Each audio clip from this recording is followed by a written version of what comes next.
রাজশাহী মানে যে ছবিটা সবথেকে প্রথমে ভেসে ওঠে সেটা হচ্ছে আম। আর রাজশাহীর আম চত্বর থেকে আমি বলছি আজকে আপনাদেরকে রাজশাহীর আমের কি অবস্থা, সামনে আমের সিজন আসছে, কি অবস্থা সেটা জানাবো। রাজশাহীর আম চত্বর থেকে দেখতে পাচ্ছেন গাছে প্রচুর পরিমাণে আমের ফুল ফুটেছে এবং আমের মুকুল এসেছে। তার মানে আমরা আশা করছি রাজশাহীর বাসিন্দা যে এবার প্রচুর পরিমাণে রাজশাহীতে রেকর্ড পরিমাণে আমের ফলন হতে পারে। আর এটা সম্পূর্ণটাই নির্ভর করবে আবহাওয়ার উপরে এবং আল্লাহর রহমতের উপরে।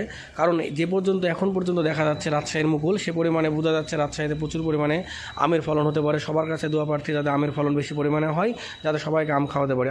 রাজশাহী মানে যে ছবিটা সবথেকে প্রথমে ভেসে ওঠে সেটা হচ্ছে আম। আর রাজশাহীর আম চত্বর থেকে আমি বলছি আজকে আপনাদেরকে রাজশাহীর আমের কি অবস্থা, সামনে আমের সিজন আসছে, কি অবস্থা সেটা জানাবো। রাজশাহীর আম চত্বর থেকে দেখতে পাচ্ছেন গাছে প্রচুর পরিমাণে আমের ফুল ফুটেছে এবং আমের মুকুল এসেছে। তার মানে আমরা আশা করছি রাজশাহীর বাসিন্দা যে এবার প্রচুর পরিমাণে রাজশাহীতে রেকর্ড পরিমাণে আমের ফলন হতে পারে।